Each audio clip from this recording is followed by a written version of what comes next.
발제를 맡게 된 한국상담학회장 한세대학교 김희수입니다. 발제에 앞서 이태원 참사의 사고 희생자, 유가족, 그리고 생존자에게 깊은 애도의 마음을 전합니다.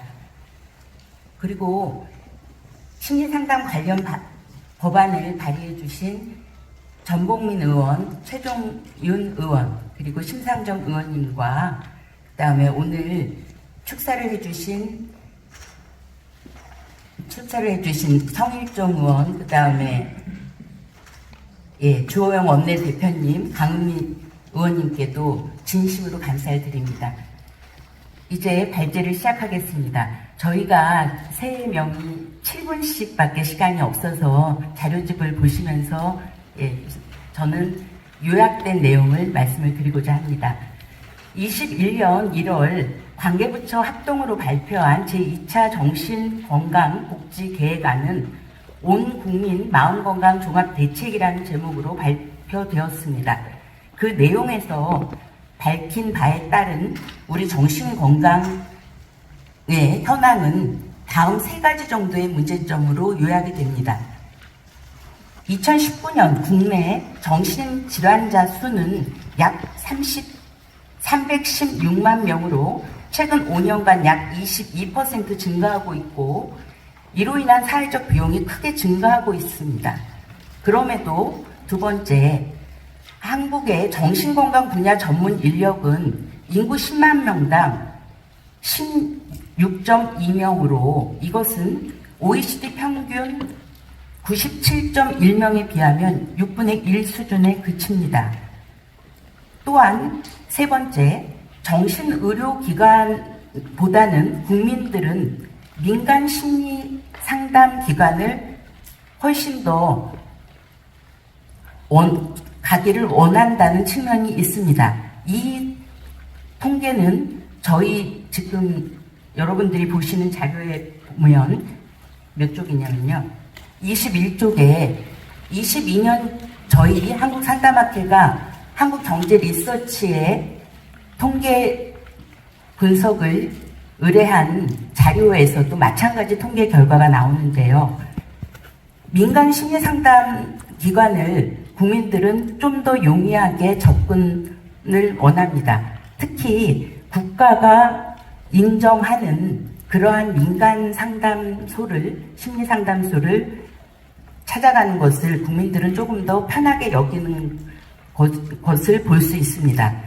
공공기관보다는 국가가 인정하는 민간 심리상담소를 선호하는 경향들이 보이는 것은 21년 국가 통계에서도 마찬가지로 보이고 있습니다. 그런데 그것에 비하면 우리나라는 민간 심리상담 자격 부분에 대한 법적 근거가 없이 지금 통계에서는 2,800개 정도의 기관 자격증이 난립되어 있다라고 하고 있는데요. 여러 가지 신문에서는 보도자료에서는 4,400개까지를 얘기하고 있고요. 이런 민간 심리상담 자격증이 난립되어 있으면서 심리상담소 개설에 대한 자격 규제가 없음을 국가기관에서 이미 보여주고 있습니다. 이상의 현황을 바탕으로 해서 제2차 온 국민 마음건강 종합대책은 21년에서 25년까지 정책 패러다임을 어떻게 해야 하는가에 대한 종합대책을 이상과 같이 말하고 있습니다. 전 국민을 대상으로 전 주기적 정신건강을 관리하고 증상의 관리가 아니라 국민들의 전반적인 삶의 질과 인권을 증진하는 것을 목표로 하는 것이다 라고 이야기하고 있습니다.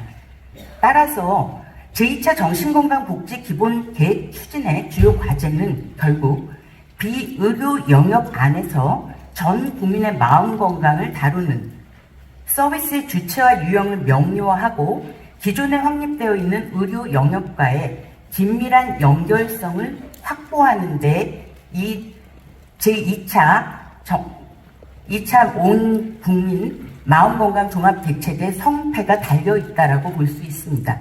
여기서 우리 심리상담 영역이 비의료 영역의 중심 주체로 역할을 할 수 있다라고 우리는 명확히 말씀드릴 수 있겠습니다. 우리가 심리상담 서비스의 역할을 이렇게 해서 정리를 해볼 수가 있겠는데요. 첫 번째, 전 연령대 국민을 대상으로 전 생애적 서비스를 제공한다는 점에서 두 번째, 게이트키퍼로서의 예방적 역할 및 의료기관의 연계 작업 세 번째, 고위험 계층의 일상으로의 복귀 및 적응을 돕는 재활적 역할을 함으로써 의료 영역과 긴밀한 연결성을 가질 수 있다는 점에서 우리 심리상담 영역의 서비스 역할을 요약할 수 있겠습니다.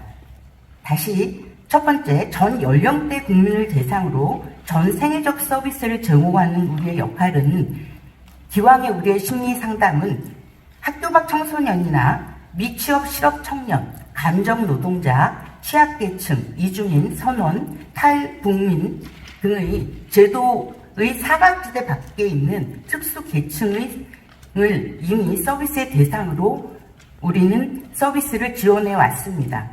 보건복지부 관할의 노인이나 임산부, 교육부 관할의 학생, 고용부 관할의 근로자 실업자, 통일부 관할의 탈북민, 국방부 병무청 관할의 병역 의무자 등의 다양한 정부의 부처 및 지자체 산하에서 국민들의 삶과 마음 건강에 밀접하게 접근하고 이미 지원해 오고 있었습니다. 특히 이번 이태원 사태와 같은 재난 상황과 관련하여서는 행정안전부의 재난심리위원회의 전문위원, 전국재난심리회 복지지원센터 상담활동가 또 소방재난본부 심리활동가로 소속되어 활동하고 있습니다. 우리가 14년 세월호 심리상담 전문상담사 자원활동 봉사활동이나 17년 포항 지진재난지역 전문상담사 상담지원 또 17년부터 지금 22년 현재까지도 가습기 살균제 피해자 심리상담 19년에 강원도 산불 피해 지역 전문상담자 상담 활동 지원도 하고 있어 왔습니다. 재난이 발생하면 심리상담 활동이 필요한 대상은 광범위하게 발생합니다. 피해자나 유가족, 친지, 지인, 지역주민, 미디어를 통해 온 국민에게 또 영향이 미치게 됩니다. 의료 영역에서만 감당할 수 없는 규모입니다. 이번 이태원 사건도 더 많은 대상에게 심리상담이 필요할 것으로 예측됩니다. 우리 이 협찬까지 하면 굉장히 많은 우리 상담 영역의 전문가들은 정부의 심리상담 지원 활동에 적극적으로 협조해야 할 것이며 또 협조할 것입니다. 이렇게 우리 심리상담 역할은 전 국민을 전 생애 주기별로 하겠다는 국가의 종합대책에 함께 역할을 할 충분한 역량이 있으며 그렇게 해왔습니다. 앞으로도 그렇게 파트너로서 역할을 수행해 나갈 수 있을 것이라고 보여집니다. 두 번째, 심리상담은 게이트키퍼로서 마음 건강에 해가 되는 일상적 고민과 적응 문제, 스트레스 관리 등의 보다 일반적인 문제들을 1차적으로 해결하고 마음 건강이 심각한 경우를 기민하게 발견하여 의료기관에 연계하는 역할을 담당함으로써 예방적 역할을 성공적으로 담당할 수 있습니다. 세 번째, 고위층 계층의 고위험 계층의 일상으로의 복귀 및 적응을 돕는 재활적 역할을 담당할 수 있습니다. 중증 정신질환자나 고위험자는 의료기관에서 집중적인 치료를 받은 뒤에 결국 지역사회를 기반으로 일상으로 복귀하게 됩니다. 또한 직업과 관계에서 적응해야 하고요. 따라서 심리상담은 지역사회를 기반으로 정신건강의 고위험 계층이 일상으로 복귀하고 성공적으로 적응할 수 있도록 전문적인 도움을 제공해야 합니다. 그 역할을 우리 심리상담 전문가들이 할 수 있습니다.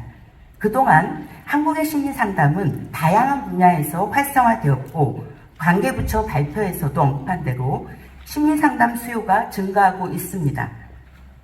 현재 심리 서비스를 제공하는 보건복지부의 다양한 중앙부처의 정신건강 관련 지원 제도의 공적 시설이 부족하며 인력 또한 부족합니다. 거기에 국민의 접근이 쉬운 민간에는 앞에서 언급한 신뢰할 수 없는 민간 자격증을 갖춘 심리상담소들이 국민을 현혹하여 각종 피해와 부작용을 일으키고 있습니다. 국민기초생활보장법, 긴급복지지원법, 노인복지법 등 100여 개 법률에서 상담, 상담자, 상담기관 등을 언급하고 있지만 상담을 독자적으로 규정하고 총괄하는 법률이 아직 마련되지 않기 때문에 심리상담의 정체성, 전문성을 제대로 인정받지 못하고 있습니다. 우리는 심리상담 관련 법안 제정을 통해 심리상담의 전문성을 확보하고 심리상담의 표준화를 이루고자 합니다.